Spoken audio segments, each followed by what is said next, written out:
मित्रांनो नमस्कार. कायदेशीर माहिती देणाऱ्या माझ्या यूट्यूब चॅनलमध्ये तुमचं स्वागत आहे. आजचा विषय अनेकांना हा विषय नक्की ऐकायला आवडेल. गृहनिर्माण संस्थेमध्ये घरी शिकवणीचे वर्ग घेणे कायदेशीर आहे का?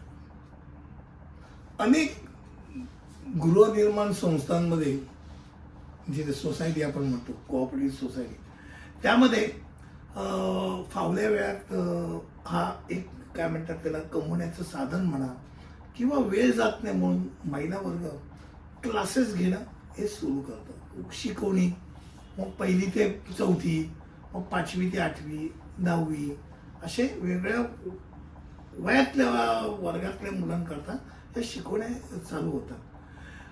तिचा पण एक फावला वेळ निघून जातो आणि मग अचानकरित्या सोसायटीचा सेक्रेटरी येऊन सांगतो, तुम्ही हे शिकवणी करता घेता याला अधिकृत परवानगी नाही आणि तुम्ही बंद करा.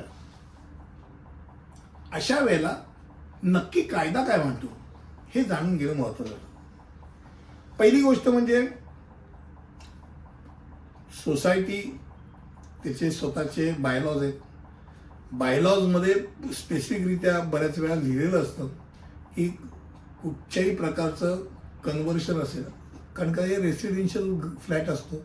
रेसिडेन्शियल फ्लॅटमध्ये तुम्ही ज्या कमर्शियल वापर करायला सुरुवात करता त्या कमर्शियल वापर म्हणजे निवासी क्षेत्रामध्ये व्यावसायिक क्रियाकल्पांना परवानगीशिवाय कोणी अशा प्रकारची गोष्ट सुरूच करू शकत नाही. जनरल बॉडीची परवानगी लागते. त्यामुळे ह्या संदर्भात अडचणीचा भाग होतो. आता 2-4 मुलं असतील, छोटी संख्या असेल, त्यावेळेला ते चालून जातं, लक्ष नसतं. मात्र आजूबाजूच्यांना त्रास होत असेल, त्यांनी ऑब्जेक्शन घेतलं तर अडचणीचा खेळ आहे. आता सोसायटीमध्ये अशा वेळेला ट्युशन क्लासेसच्या संदर्भात समजा कोणी ट्युशन क्लास घेत असेल तर त्यांनी समजा पूर्व परवानगी मागितली तर ती परवानगी नाकारणं एकदम कठीण जातं. फक्त काही गोष्टी जर असतील तर मात्र परवानगी नाकारता येऊ शकते. याला एक भाग म्हणजे सुरक्षा आणि शांततेला गंभीर धोका निर्माण झालेला आहे. ही जी काही मुलं येतात ही आजूबाजूच्या कुठच्या वाड्या वस्तीतली आहेत माहिती नाही, यांच्यावर येणारी माणसं आणि मुलं हे आम्हाला माहिती. लहान मुलांबरोबर येणारे बाप्पे जे आहेत त्यामुळे आमच्या सोसायटीची सुरक्षा धोक्यात येते. दुसरा भाग असतो तो लिफ्टचा सतत वापर करतात. दुसऱ्या मजल्यावर जायचं तरी लिफ्ट लिफ्टवरती येतात, परत खाली सोडत जातात, परत वरती न्यायला येतात, परत खाली सोडत जातात आणि एकाच वेळेला 6 जणांची लिफ्ट असताना एक येतात. लिफ्ट किती वेळा जाते? इलेक्ट्रिसिटीचा खर्च कोण करणार? हे कमवणार, आम्ही खर्च का करावा? हा एक भाग येतो. देखभालीचा खर्च वाढतो. पार्किंग, हे बाहेरची माणसं हे पार्किंग अशी मदत करून ठेवतात, आम्ही सोसायटी मेंबर म्हणून आम्हाला काय आहे की नाही? असे अनेक अशा अडचणींचा भाग असतो. बऱ्याच वेळेला सोसायटीचा तो फ्लॅट आहे ना, तो फ्लॅटच एक जण लिव्हिंग लायसन्सवरती देतो, कमर्शियल यूज करतो, तिथे तर 100% अडचण आहे.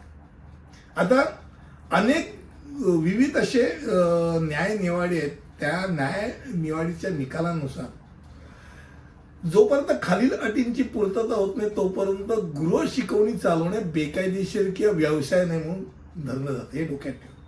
पहिला भाग म्हणजे होम ट्युशनसाठी विद्यार्थ्यांना विनंती करणारी कोणती जाहिरात त्या व्यक्तीने केलेली नाही पाहिजे. जाहिरात केली तरी व्यावसायिक आहे. क्रमांक 1. क्रमांक 2, घरी विद्यार्थ्यांना शिकवण्याकरता 2 पेक्षा जास्त शिक्षक नसले पाहिजे. ती बाई स्वतः शिकवते, अजून एक तिला पाहिजे ती मदतनीस घेऊ शकते. 2 पेक्षा जास्त झाले कमर्शियल सुरू झालं. शिकवण्याच्या वेळेत परिसरात उपस्थित असलेल्या एकूण विद्यार्थ्यांची संख्या 15 पेक्षा जास्त नाही. 15 पेक्षा जास्त जेव्हा मुलं होतील तर ते बाबा कमर्शियल व्हेंचर आहे. त्यानंतर शिकवण्याच्या वेळा आठवड्यात 28 तासांपेक्षा जास्त नसल्या पाहिजे. म्हणजे शिकवण्याच्या वेळा ज्या आहेत त्या आठवड्यात तर किती तास आहे? 28 तास. आणि होम ट्युशन देणारे जे शिक्षक आहेत हे कुठच्याही सरकारी शाळेतले शिक्षक नसले पाहिजे किंवा सरकारी अनुदानित शाळेतले शिक्षक असतील तर अडचणीचा खेळ कमर्शियल व्हेंचर आहे.